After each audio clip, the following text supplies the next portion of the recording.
Welcome to another episode of the podcast. I am your host, Jonathan Schecter. Thank you so much for being here. This is a great episode with my guest, Karden Rabin, who is a somatic therapist and body worker. And we get into some really interesting content. I actually got really vulnerable on this episode about some aspects of my own healing journey and how somatic practices have helped me really work through some of that stuff and be more resourced to better deal with it. We also get into what somatic practice means, how to start feeling more joy and embodied presence, how to move out of nervous system dysregulation, how we change our experience based on the awareness of what we're marinating in. And that's actually a sort of a practice that Karden shares with us that was really awesome. How to build a somatic window of tolerance to stay present no matter what's happening, how somatic practices help us experience more joy, how healing is a nonlinear process, and the real connection between physical touch and therapy, what body work really means. So I'm really appreciative to Karden for his time and expertise on this one, and I hope you guys enjoy this episode as well. This is The Vital Point, the podcast about transformational practice, where we really want to give our audience some usable tips and tricks and tools so that they can go out and add things to their practice or be inspired to maybe check out some new modalities, some new teachers. And I'm super excited about my guest today. His name is Karden Rabin. He is an outstanding somatic therapist. How else would you describe yourself, Karden? Somatic therapist is a good start. I'm a body worker that does trauma and psycho-emotionally and neurologically informed work and therapy to help people get through chronic pain and other chronic diseases. Awesome. That is quite the mouthful. Thank you for doing the work that you're doing. It's really important work. Thank you. And I've been following Karden for quite some time. My background is more mindfulness based. I've been practicing meditation for about 20 years, and it wasn't until about 3 years ago that when I started going through my own kind of spiritual awakening that somatic practices really jumped into the forefront, and I started to see like how powerful they were and where I was shortchanging myself by like having this very mindfulness based approach where the mind could just conquer everything, and that's right. And all of a sudden my body was like letting me know like, no, that's not really true. There's a whole nother world in here. I want to give credit to on the mindfulness front and to Buddhist practice and esoteric practice that I think that it's only in the very recent past, especially in the West, that the embodied aspect of mindfulness was kind of disassociated and separated out from it. And so, I think there's a lot of meditative and mindful practitioners in the West that have come to it from a pure mindfulness, a pure witness standpoint, a very thought-centric standpoint. Maybe at most there's some breath involved. But when you really look at, the totality of what kind of Buddhist mindfulness practice is and the more, physical aspects, it was always meant to be a total organism thing. Right. Yeah, and I think that was where some of my breakdown started to happen, because I had this whole toolbox of resources, that I knew how to go to and use when I was agitated, when I was angry, when I was feeling thoughts or sensations come up that, weren't necessarily where I wanted to be. But all of a sudden, as I started to do this healing work, there was somatic stuff coming up that was just completely overwhelming. Yeah. And that wasn't the worst part of it. I mean, that was pretty bad. But the worst part of it for me was that none of those mindfulness tools and resources came anywhere close to touching them. Yeah. I was used to sitting with emotions and sitting with feelings and watching them change and move and break up over time, especially as I could apply those mindfulness tools. But In this case, I was just sitting there like completely overwhelmed in like this little fetal ball, screaming and crying, Wow. and just not having any clue what to do, and just being super scared, because it was like, well, wait, I've been using these tools for the last 20 years. It's created this framework that like informs my life and my beliefs and how I look at the world, and all of a sudden I'm Now what? confronted with this completely alien landscape where nothing is happening. Yeah, yeah. I think that for everyone listening, if you don't know what somatics means, soma simply means body. So somatics means of the body, and kind of I think in the more recent past, last 5 or 10 years, so somatics as a word has been around since the 70s, but it's really become more part of popular discourse more recently, and it refers to body-based practices. And in the context of, I think, of our conversation, um, the brain and consciousness extends much further than just what you're classically aware of in terms of thoughts, narrative, analytics, internal conversation, and that the felt experience of the body, sensations, emotions, tensions, lack of tension, nervous energy, that all of that stuff happening in the body, in the soma, is actually a complete and total expression of consciousness.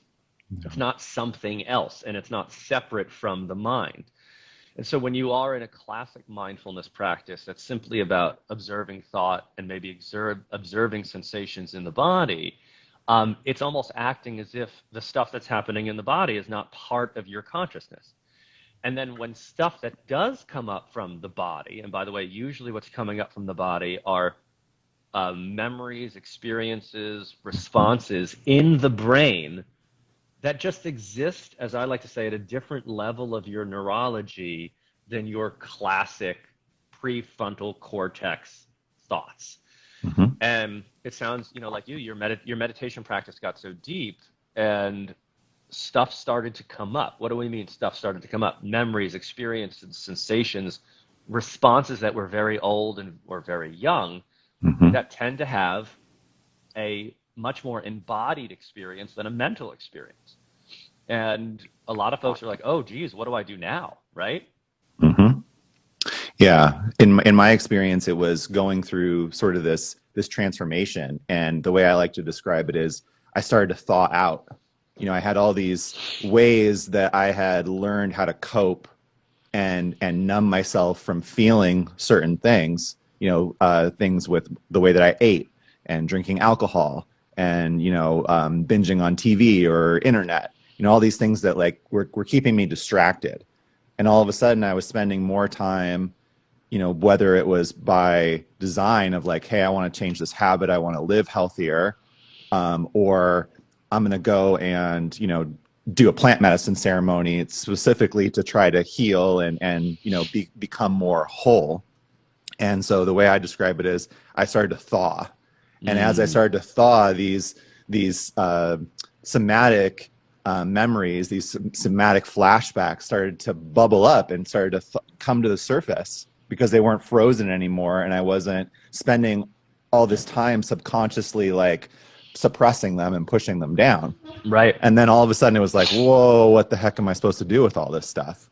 So, people like yourself and other folks that are really pushing the benefits and really like shouting the gospel of like, hey, bottom up therapy is really, really helpful and can really get to these things in a way that strictly mindfulness, just attacks in a different way. And they Has totally been, ultimately work together. Right? yeah, They right. really, really do. Yeah, yeah. Hold on one second. Calm abiding and wait, Special insight? insight. Yeah, Right. Yeah. So yeah. the two pillars, calm Mm-hmm. abiding and insight. Um, I learned that stuff from Stephen Cope in his book Yoga and the Quest for True Self. And in your classic esoteric way of, discovering inwards, you need to cultivate both insight and calm abiding, and that's the language for the mindful insight into what's going on. But the calm abiding is the embodied or somatic container and ability to experience and handle and process what's coming up. Right. And if we have not cultivated our ability to feel our bodies, find safety in our bodies, and know that the things that rise up in our bodies aren't mortal dangers, right?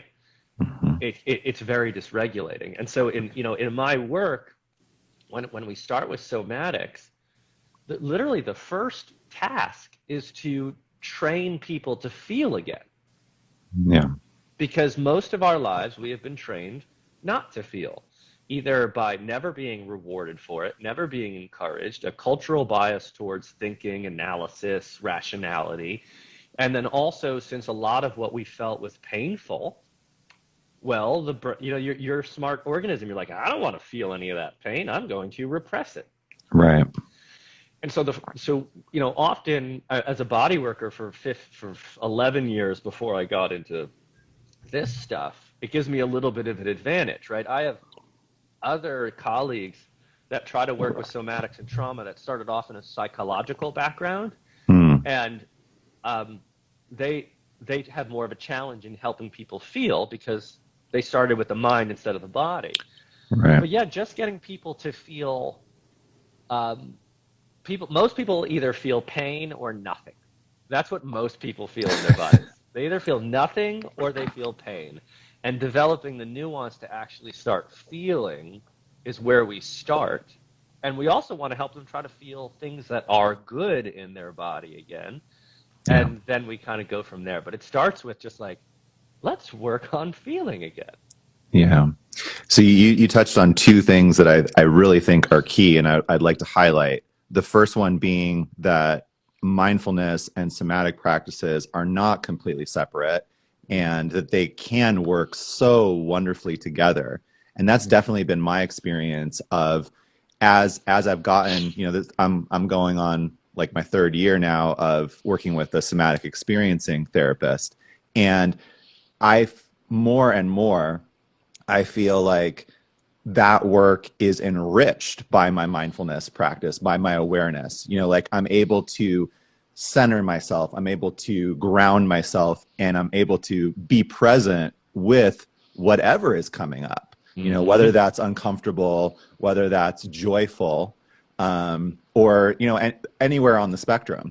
And so that's just a wonderful thing. And it's something that I used to find very, like borderline triggering when I would see people's marketing of like somatics are better than mindfulness, or breath work is better than meditation, or it had like I'm selling you my thing, so I have to put down this other thing. Yeah. Even though it's like, hey, people have been using this for thousands of years successfully, so maybe we could incorporate it and integrate it into what we're doing. Right. Weird, Yeah. right? Yeah. And no part of your organism and no part of your brain doesn't serve a purpose. It's about right. It's about bringing harmony, access, integration, and Right. and we just usually with folks we need to work on where the deficit is. Yeah.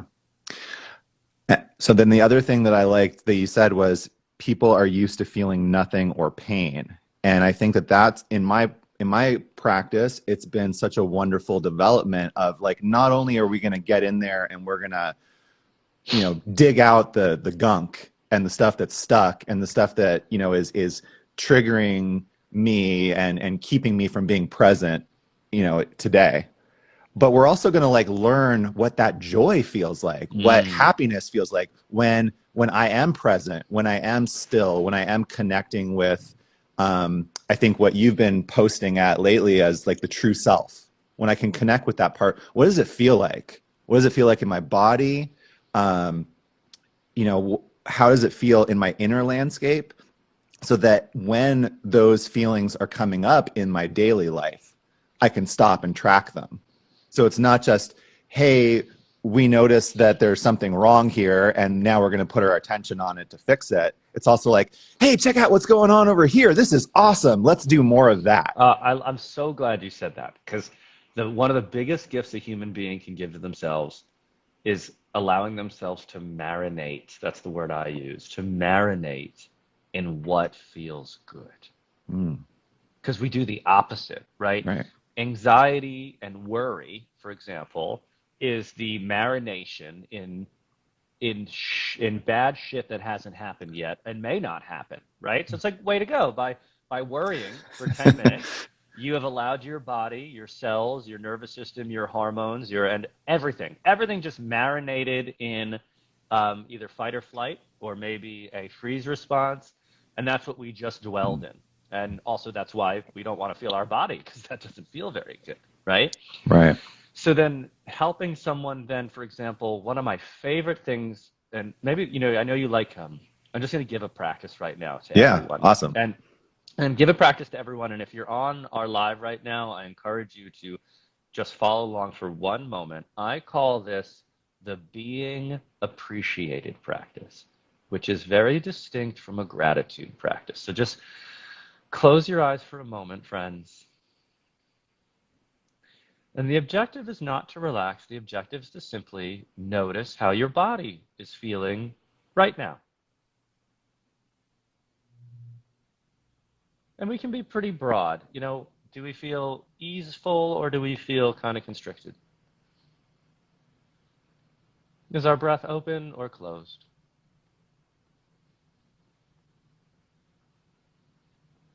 Is it easy to be present, or are we being pulled in lots of different directions?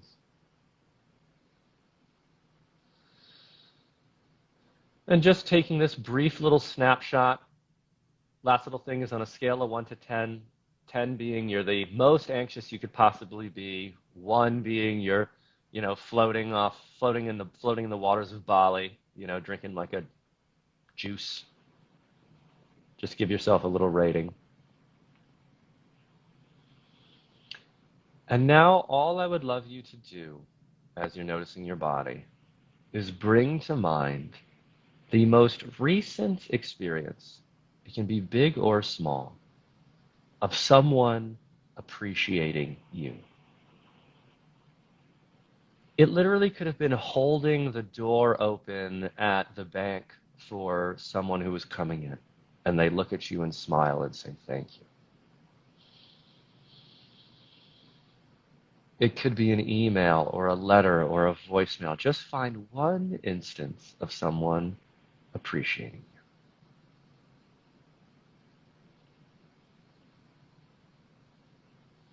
And I want you to slow down that memory like an instant replay, like a touchdown pass. And while noticing your body, I want you to, in slow-mo, experience that moment where that appreciation registers in your body.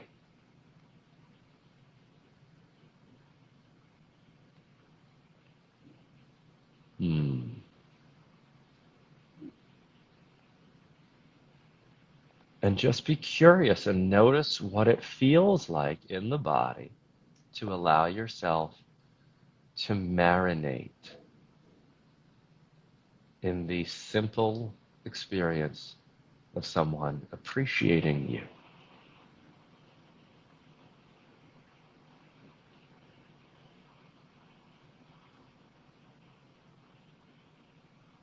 And for the next 30 seconds, maybe replay the slow-mo instant replay another time or two.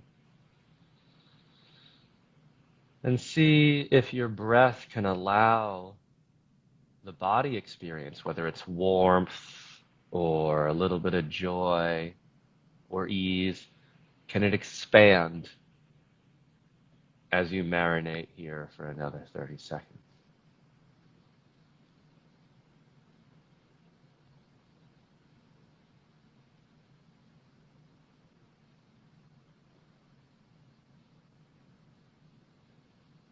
What a lovely gift to allow yourself to feel appreciation.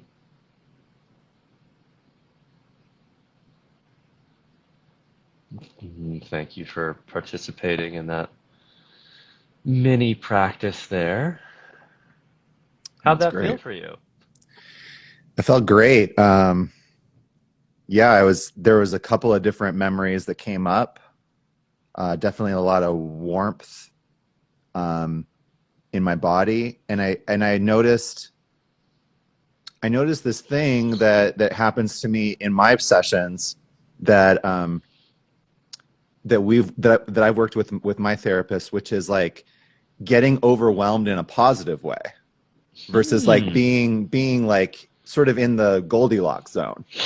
You know, like I feel like I've learned that I can get overwhelmed by, let's call it negative emotion, right? Like based on trauma that happened in my past, that somewhere in my body, it's like saying, hey, this feels familiar.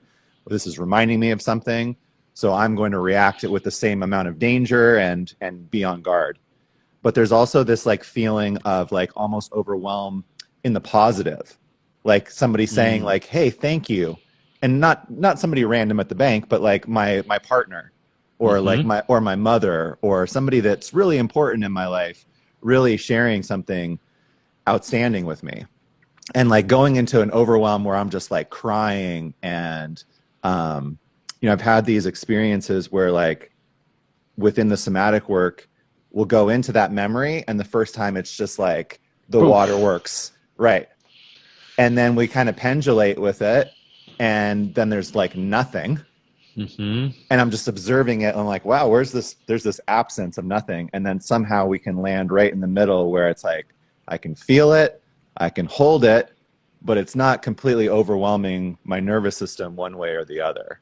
Yeah. And so I observed a little of that coming up, like the tears and that like that gratitude, joy, just kind of like presence coming up. But I was able to just like watch it without completely getting taken away by it. Yeah. Well, thanks for sharing that level of sophistication there. I want to say two things for you and for the folks that are with us. One, welcome to your first somatics practice, folks, if you haven't done it before, right? Which is simply the allowing yourself to experience the felt experience of something, right? Like this happened, right? For example, when someone says thank you to you, usually you don't experience the somatic impact of the thank you. You just go, sure, you're welcome, no problem, right? Yeah. You cut right through it. And you just respond verbally. You don't let yourself feel thank you. On the other hand, if someone says something like, I really didn't like what you did to me, or you fucked that thing up, you feel that like a thunderbolt. Someone gives you a negative piece of feedback, you're hyper familiar with how that feels. So just consider that you unfortunately have a high level of somatic relationship to negativity, but a very low level of somatic relationship to positivity. Right. So let's just talk about that. And then secondly, in terms of what was just shared about getting overwhelmed by positive emotions, is if we've been mainly not feeling for a long time and we're asked to feel, it can get very big and very overwhelming quickly. And so some of the work of somatics and somatic experiencing, which is the therapy practice that we've been talking about, is to bring what we call a window of tolerance, to allow yourself to experience both positive and negative emotions within a framework that doesn't dysregulate you, doesn't knock you on your ass, or doesn't send you, crazy high. In fact, catharsis in my opinion, in good trauma work and in good somatics, catharsis is never the goal. Because catharsis can be very dysregulating. It happens sometimes, but also catharsis tends not to be sustainable because catharsis is not inside this window of experience. And so, learning how to feel really positive emotion and really negative emotion without getting thrown out of the window is part of the skill in just inhabiting yourself. Yeah, that's a lot. And I would think that there's probably a lot of people out there that are like similar to me, where just like you said, we're so used to dealing with the negativity and the negative and our body being adjusted to that environment. Then on the flip side, that positive can seem like kind of foreign. It's like, hey, what is foreign and dangerous, right? Something unfamiliar is dangerous, And also, here's another thing, is that we've been avoiding the positive because usually in our past, the positive became coupled with something dangerous or negative, or it was going to get taken away. So it's like, in the same way that someone who has their heart broken is like, I'm never going to become totally in love again because I will do, this is subconscious, but they're like, I'm going to do anything to never feel that again. Mm-hmm. So people are often usually afraid, or they've built this kind of scar tissue around positive experience because they are conditioned from childhood to assume that inevitably positive experience is going to lead to pain. The stick's coming right after the carrot. That's right. Yeah, that's powerful. And then as an adult, though, you can train, you can learn, wow, I can handle. First of all, the stick's not always going to follow the carrot. That's something from the past. Yeah. And when the inevitable stick does fall, you are a resilient, mindful, capable, self-nurturing agent adult that is willing to navigate and deal with pain when it happens so that you can, in the meantime, experience joy and positivity. Mm-hmm.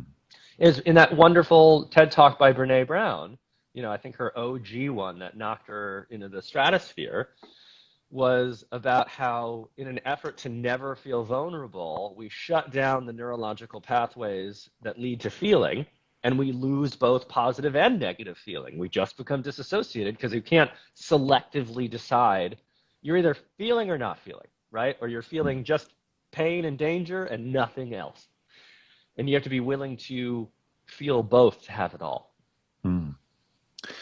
It reminds me of like those charts that you see where the more extreme ends of the spectrum become basically the same, right? So just like you said, hey, we're shutting ourselves down from this harm, but if we're also shutting ourselves down from the positive, from the joy, what difference is that? We're just shutting ourselves out from life's experience. Totally. Yeah. I did want to ask you, because I am in a little bit of I don't want to say unique, but you mentioned like, hey, the responses that you gave or the way you experienced that exercise showed your experience level with it, right? Yeah. And I think that that's something that I struggle with a little bit, as like wanting to provide somatic awareness knowledge and exercises for my audience or for the people that I'm working with directly. But I'm constantly having to like sort of check myself and remember like, hey, I've been doing this for a while. So how do I like take it back to where it's accessible for somebody that's coming in for the first time that, hasn't been meditating for a while or is like actively in their process. So, you gave such a great exercise there. What are some other things that people can do to really get started? Yeah, that's a good question. So, some of my foundational stuff that I love the most, one of them is the 5 senses meditation. Depending on time, I could lead that, but 5 senses meditation is a free resource that I have in my link in bio and Instagram, and it's not proprietary to me. It's simply a tour of the 5 senses, and I've never met a person that can't do it, and I've almost never met a person that doesn't appreciate it. And I'll even put it in this context. When I really started the 5 senses meditation is I would lead retreats for veterans through the Wounded Warrior Project.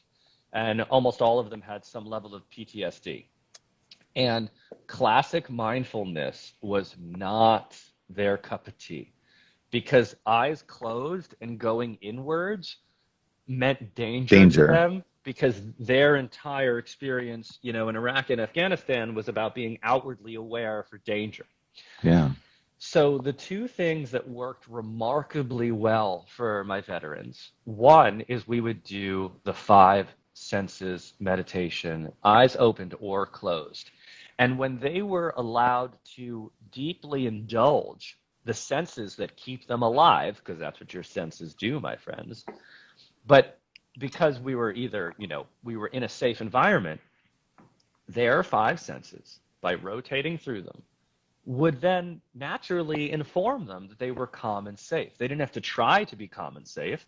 Their five senses said scanning, scanning, scanning. Oh, fine, fine, fine. Ooh, good, good, good. So I think the five senses meditation is a brilliant introduction. The second level that they responded to in particular, and that I think historically is a great sort of cheat. It's kind of a wax on, wax off, like Mr. Miyagi approach to getting in. Like you're doing it without realizing you're doing it, and someone needs to tell you you're doing it later to realize you're doing it. But things like the melt method, yoga tune-up, the yamana technique. I have a curriculum called Roll That Stress Out. Essentially, practices that are self-body work. Especially mindful self-body work, where it's not just like, let's roll out your quadriceps. It's, for example, we're gonna use the roller on our hips for a few minutes, and then we're gonna pause before we do the other side. And I simply want you to deeply notice for about 30 seconds, how does your right hip feel versus your left hip? And without fail, that person starts to develop this pretty cool connection with their somatic self again, and also notice differences, notice subtlety, notice contrast. And those techniques are profoundly regulating for the nervous system. They eventually need to be consciously connected, because the self-body work itself is, let's just say it needs to be connected to mindfulness. It needs to be integrated later. Sure. But I think the five senses meditation, I think the self-appreciation process we did a little earlier, and self-guided forms of body work like the melt method, yoga tune-up, yamana, and my stuff are great ways to get people started. Thank you for sharing those. That's really awesome. I had Amy Dublé on the podcast a while back, and I was like, so how do you start with somatic awareness? And she was like, whoa, hold on. You're assuming that awareness is where we're starting. She was like, how about just shifting your weight from one side to the other and being aware of it? And I was like, well, okay. You're like, we're really taking it back to the ground zero, right? Super foundational. But yeah, I love that you mentioned, bringing in my experience, the more awareness we're building, even if it is that unconscious, and it's not like, hey, this is what we're doing, it ends up impacting and bleeding into those more, purposeful, those more intentional practices. Totally. This is a non-linear process, friends. It's non-linear, no matter how linear we want it to be. And connections happen when they're meant to happen. Period. Right now, so I'm still in the process of rehabbing shoulder surgery, and I'm going to the physical therapist 3 times a week, and they stretch my arm out. And what I was reading, and every time they go, wow, you're doing so much better, and you see how much your range has gone up, and is this easier for you? Oh yeah. And I was reading about it, and they were talking about how that whole practice, that whole exercise, is not like stretching before you work out. It's not to get the muscle warm and ready to like lift weights. It's literally to tell your body on this very deep subconscious level, see, you can do this. Right. You're completely, this is completely within your power to raise your arm, to move it in this way. I know you forgot, and you're pretending that you can't do it because there was danger and not a lack of safety in this movement before, but we're good now. And it's such a wonderful, like, wow, like our internal systems are so complex that that we have to work on these different levels. Well, what you together. just said is music to my ears. Again, I was a body worker for a long time. I still am, before I got into the trauma-informed work. And the reason why I was successful in my bodywork practice where other people weren't, right? Like, People would wind up at my clinic because they tried all the things, right?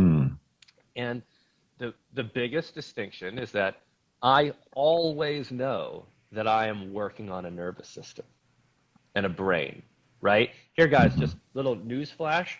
Your nervous system and your skin arise from the same germ layer of the embryo, right? So it's called the ectoderm. There's an endoderm, a mesoderm, and an ectoderm. These three little, imagine it's like a seed. It literally is like a seed. And the ectoderm is first around, it's even before the embryo. It's basically the cell wall of a new baby cell. And that's the skin. The cell wall of a baby cell becomes the skin of the baby. And at a couple weeks into development, the skin of the cell goes inwards and divides it in half and becomes the brain and the spinal cord, okay? Wow. Your skin precedes your brain in development. Your skin precedes your brain in development, and one could say that your brain is the result of you having fucking skin, okay? And the reason why that makes sense is that in a cell, in a single celled organism like an amoeba, where did it need nervous system? Where did it need information? It needed it on the cell wall where it bumped into stuff, right? So when a body worker is putting their hands on a client and they're taking the body through movement, they're putting sensory information into it, they're not working on muscles, they're not working on fascia, they're not stretching out, blah, blah, blah, blah, blah. What they're actually doing is they're having a kinesthetic informational exchange with your brain through your skin, and depending on the skill and quality of that information exchange, that kinesthetic conversation, your brain is going to make decisions about what your body can and can't do. So after your shoulder injury, your brain made a very important decision. This thing just got hurt. We're not going fucking anywhere for a little bit, right? And then a skilled PT knows it's not about really stretching tissue or strengthening fascia or muscle. It's about having a conversation with the brain that this thing can do that again. Yeah. So that's what we're doing with really skilled body work. Yeah, it's an incredible process to just be witnessing, not let alone experiencing it firsthand. Because it's like it's at this point where, like up here, I'm totally on board. I know I'm healing. I can feel myself getting stronger every day, but there's this internal force that's like, we're not safe yet. Right. And it's just so incredible to witness that. I had this experience a couple of weeks ago where they had me start this new exercise where I'm like moving my arm up the wall, and my PT came over, after I had done a couple of reps, and he said, "How does that feel?" And I said, "It feels fucking scary. It feels like my arm, like something's gonna snap." Yeah. And he was like, "Hey, I totally understand, and that's totally normal. Just so you know, when we're lying on the table, like we were 5 minutes ago, I'm stretching you twice as far as you're going on your own. So you're not in danger. I know it feels that way, but like just keep doing the exercises because we're going a lot further, and you have the ability to go a lot further, and we're getting there. Like this is all normal. This is part of the process. Like you're doing great." Did that make a difference for you? Oh my God. Like I've shared with so many people that the little things that this physical therapist is doing in that way, it to me is like almost more helpful than the actual physical therapy. It is. Here's another example. He had a client of his come in with his son. His son, a year earlier, had the same surgery as me. He put the kid up on the table and said, "Look, let me move his arm. Let me show you how his range of motion is completely back." Guy was a baseball player. "You playing baseball again?" "Oh, yeah." "Any issues on the field?" "Nope. Feel great." So like not only like here's an example of somebody that's, 8 months ahead of you and look at how great they're doing. But also, I'm just going to let you guys hang out for a few minutes so you can talk to him. Yeah. And that, like, I kept replaying that moment, like, for like a week. Whenever I would start to, it became a resource. Whenever I started to feel overwhelmed, when I started to feel discouraged, when I started to feel like, fuck, this isn't going anywhere, I thought of this kid and I thought of his arm moving, and I thought, this is going to be me as long as I keep doing the work. So, you know, that idea of having these resources is definitely something that I've learned within my SE practice that like did not exist before in the same way. So yeah, it's definitely a learning process, and it's something that that, you know, I'm just taking a day at a time, and it's been so profound for me that it's like, I want to share this with other people, you know, like, do you have the experience where, you know, there's a certain level of like things that people are experiencing where you can just see it, you know, like they come to talk to you and they're like, hey, I've got this problem. I know I've seen it in some of your reels where people are like, I have this pain, I have this, I have that. And you're like, have you tried this? No. And then once they start doing that, it's like this magic change. It's the joy of my life. Yeah. And I think that is probably one of the most wonderful things about trauma. You know, I don't know your background, but it just seems like so many people that are working in this field are working in it because of their own transformation, because of the benefit that it's given to them. And then it's like you have no choice but to be like, okay, well, now I have to help somebody else. I have to pay this forward. Yeah. Because it's, I don't want to see other people suffering the way that I was. Yeah. There really is often this experience of that when you have that transformation, when you access that way of healing, that I don't want to say you get evangelical, but it's like, wow, I've found something that relieved my suffering. And then if you all of a sudden start recognizing that same suffering in others, you want to help, you want to share. I think that's a beautiful thing about human beings. Yeah. Well, Karden, thank you so much for sharing all your knowledge and your wisdom, and for sharing the practice that you did with us today. And I'm definitely going to link to that 5 senses meditation on the show page so people can check that out. Yeah. Tell us where people can get a hold of you. I know you got a new program coming out, right? Yeah, so you know, the real best place is just at Karden Rabin on Instagram. So Instagram is where most of my presence is. I do have a website which is kardenrabin.com. I have a lovely clinic in the Berkshires in West Stockbridge, Massachusetts. It's called Boundless. So I kind of have I have this brick and mortar place where I work with people, but it's amazing, you know, because of COVID and stuff like that, so much has taken root on the internet.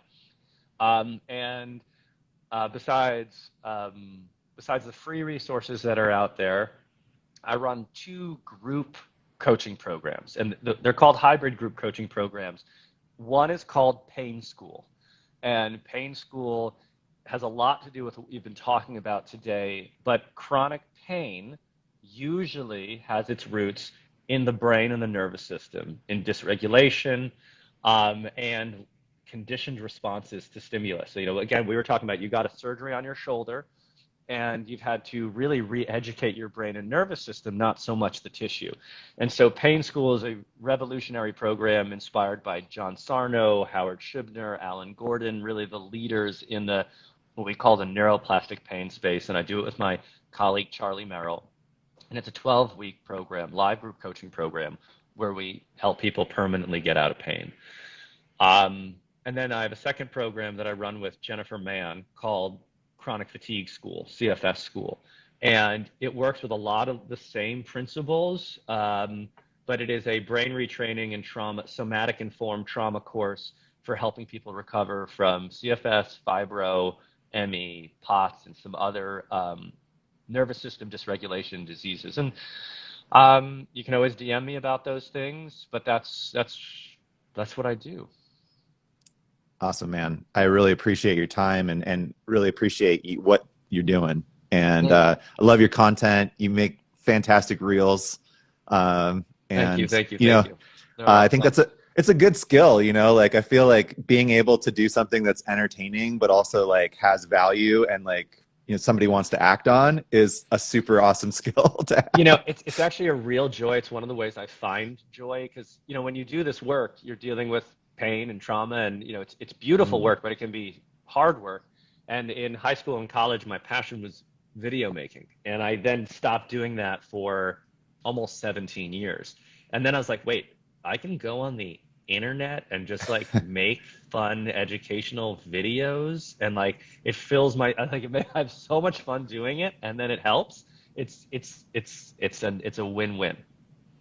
Awesome. And maybe in a couple months, we should get together again and talk about some other stuff. I would love it. Yeah, definitely. Um, yeah. So again, I really appreciate your time.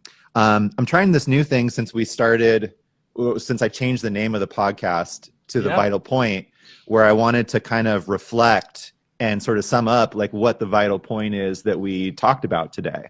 So maybe I can try that and you can see how well I did. Oh yeah, I think Um, you go for it. yeah. So the vital point from today about somatic practice is getting in touch with our bodies, with getting reacclimated with not only being able to hold discomfort, but being familiar with feelings of comfort and joy and safety, and finding ways to cultivate that in our practice, so that we can recognize it during the rest of our life, not just when we're specifically sitting down to practice and work. I think that's a perfect vital point. Awesome. Yeah. Well, awesome. So thank you so much for your time, and thank you everybody for joining us. And if you're listening to this on, the replay on podcast, please like and follow and subscribe and all the things depending on what platform you're listening on. And we'll be back next week with another awesome episode of The Vital Point. Thank you so much to everybody that joined us live, and thank you immensely, Karden. Oh, you're so welcome. Thanks for having me. Thanks for everyone. Sabrina, thank you. And to be continued. Keep Yeah, on healing, everyone. awesome. Be in Thanks, touch. Karden. Bye. Cheers.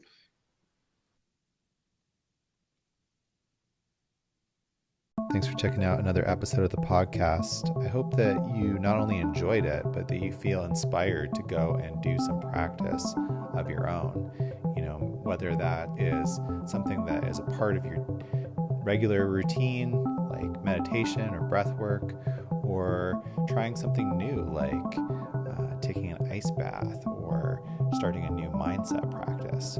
Maybe you feel curious to something that you've been called to try, working with a new teacher, a new facilitator, or maybe even working with psychedelics or plant medicine in whatever way is safe and legal for you where you live.